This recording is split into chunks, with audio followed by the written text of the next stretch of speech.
Hello, my dear bastards and bitches on the other side of the screen. If you have seen part 1 of our Respect series, then you know why I greet you in such a seemingly insulting way.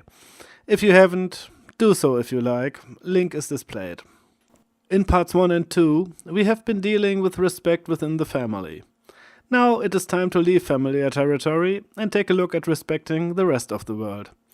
More specifically, respecting the people who we meet on and offline over the course of our lives. With regard to friends, classmates, work colleagues and fellow students, it is easy, because here, of course, the same rules apply as in the family. These people are only respected if they deserve this through their behavior. Terms such as honesty, loyalty and reliability play an important role here. But what about authority people? These include, among others, teachers, police, judges, civil servants, leaders, politicians, and even your own superiors if you are working as an employee.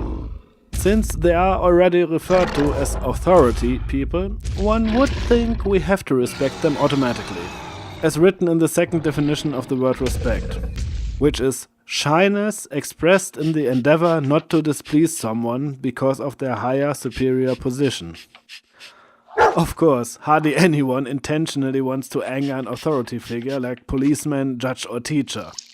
This is due to the fact that these authority figures have a position which enables them to make life more difficult for other people if they are irritated or annoyed. The same applies, of course, to a smaller extent to one's own superiors in professional life. But superiors have the least power. The worst thing they can do is fire you. And even this isn't that easy in the West anymore. Policemen and judges, on the other hand, can take your freedom away, or in some countries even decide about your life and death, which is much more serious than just to be fired. Even teachers can block the future of their pupils if they let them fail their final exams for personal grudges. And precisely because of this position of power, these authority persons can't simply claim to be respected by others, but must be individually scrutinized much more skeptically than the ordinary citizen. For positions of power always entail the risk that the person is aware of their position and exploits it. Power corrupts. For this reason, precisely watching the behavior of these persons, meaning how they deal with their power, is even more important and decisive for the question of whether one really respects them. Because it does indeed make a difference whether one respects someone only because of fear and caution, or if one really regards the person as worthy of respect. Of course, people in these positions don't have it easy. Many of them have to deal with idiots and assholes every day, but in the end they have voluntarily opted for this position of power, so their actions have to be held to stricter standards. Almost no one becomes a cop, teacher or judge or politician accidentally or by chance. Unfortunately, it is still too widespread in the population to respect authority figures without questioning them. We are even educated to do this as children, with which we come around to the first episode. This attitude, if an authority person says something to you, then it must be correct and you have to accept it and follow the words, is so strongly burned into many brains that it is no wonder that revolutions usually only arise when the pressure of suffering has become too great. There should be a lot more people who are skeptical, question authorities, do their own research to check the truthfulness of certain statements. But what do we have instead? On the one hand, the obedient and subservient faction, which is far too big and kneels before authorities because it does not want to take any risk, and on the other side, crazy conspiracy theorists who believe in chemtrails and lizard people.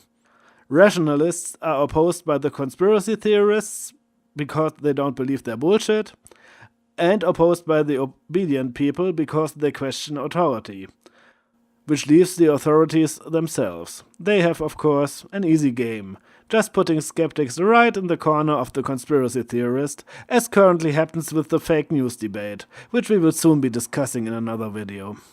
But I digress. In a future video, we will also be talking about the great political and social problems that are going on in Europe today. But here we should keep at the matter of respect for authority persons. The fact that this is a difficult social issue is also evident in the fact that South Park was already making it a topic years ago. What happens when the wrong persons suddenly take authority? And South Park is always on the pulse of the time, as they are currently demonstrating brilliantly. In a good, healthy democracy, authority figures must always be put to the test and questioned.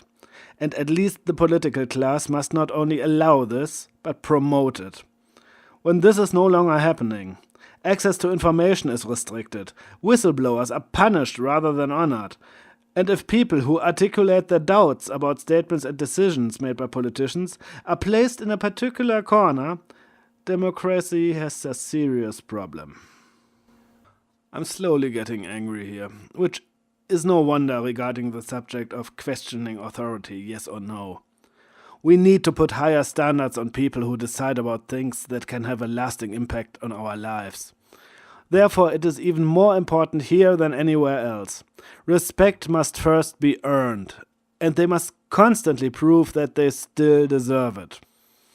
So, before I end this episode, I would like to point out what the fourth episode will be about. Until now, it was only about the respect you should or should not have towards people, and that has already become quite dicey. The next part is about respect for certain views, which naturally also include religions. And I think everyone who saw the past episodes has already read between the lines how I think about religions. Now, however, I would first like to hear or rather read your opinions and experiences on the subject of respect for authority figures. Are you skeptical? Or do you believe everything that authorities tell you, unseen without checking it for yourself wherever possible? Have you ever clashed with authorities? Are you perhaps even an authority figure yourself who wants to describe their experiences from their point of view?